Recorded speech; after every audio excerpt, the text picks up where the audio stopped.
So, Leanne, if we sum this up, what would be the one key thing you want people to remember when they're confronting AI in their business? What would be the one critical thing they need to know?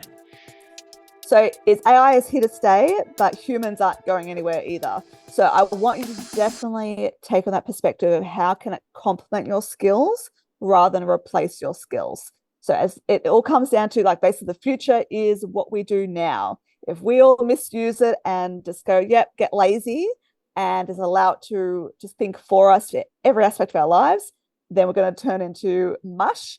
But if we use it as a tool for critical thinking, creative thinking, and help us in different ways we never thought imaginable, then yes, let's do that. Let's follow that path.